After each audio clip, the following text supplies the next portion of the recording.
A small village surrounded by wide green fields and gentle hills. There lived a farmer named Thomas.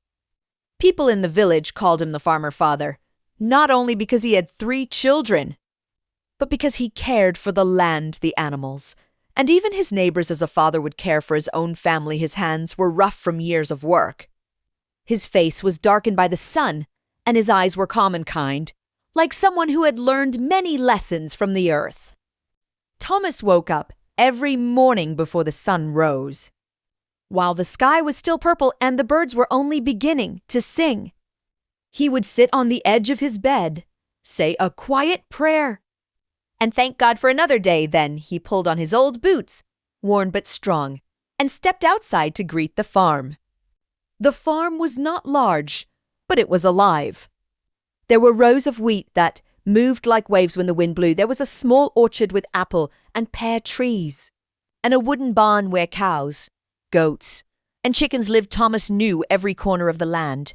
He knew where the soil was soft and where it was stubborn. He knew which trees needed more water and which ones were strong enough to survive a dry season. But more than anything, Thomas loved his children. His oldest son, Samuel, was 16 years old. He was tall and strong, but impatient. Samuel often dreamed of leaving the village to find an easier life in the city. He did not understand why his father worked so hard every day for what seemed like so little money. The second child was Anna, 14 years old. She was quiet and thoughtful. With a love for books and learning, she helped her father on the farm. But in her heart, she dreamed of becoming a teacher one day. The youngest was little Mark. Only 8 years old, he followed his father everywhere, asking endless questions about plants, animals, and life. Mark believed his father was the wisest man in the world. Every morning, Thomas worked alongside his children. He believed that work was not a punishment, but a lesson as they planted seeds. He explained how patience was important, because seeds do not grow in one day as they fed the animals. He taught them responsibility, saying if we care for others, they will care for us in return. One year, the village faced a difficult time. The rain did not come when it should have. The soil became dry and cracked, and the crops began to suffer. Many farmers were worried. Some complained loudly, while others gave up hope. Samuel was angry. "What is the point of all this work?" he said one evening at dinner. "We work from morning to night, and still the crops are dying. If we lived in the city, life would be easier." Thomas listened quietly. He did not shout or argue. Instead, he looked at his son and said, "The land is teaching us something, just as life does. Hard times show us who we are." Anna asked softly, "But father, what if the harvest fails?" Thomas smiled gently. "Then we will face it together. Fear does not make the rain fall, but faith and effort keep our hearts strong." The next day, Thomas woke his children even earlier than usual. He showed them how to dig deeper channels to save what little water they had. He repaired broken tools instead of buying new ones. He taught them how to protect young plants from the harsh sun using old cloth and leaves. Mark watched closely and tried to help. Even when his small hands became tired, "Why don't you rest?" "Father," he asked. Thomas knelt beside him and said, "A father rests when he knows his children are safe and prepared for life." Weeks passed, and although the harvest was smaller than usual, the family survived.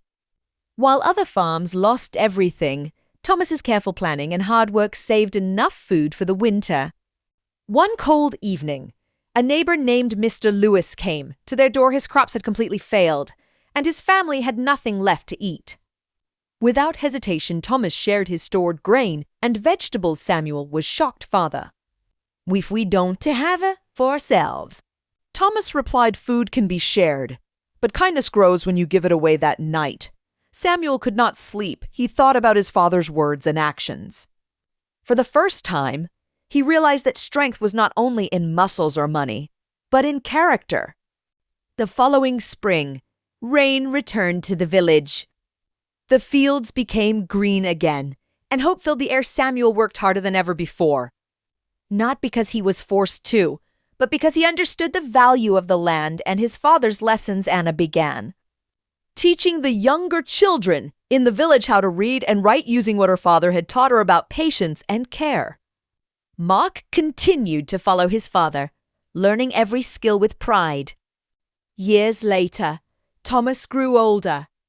His steps became slower, and his hands shook sometimes, but his children were ready. Samuel took responsibility for the farm. Anna became the village teacher, and Mark helped both the land and the people one evening.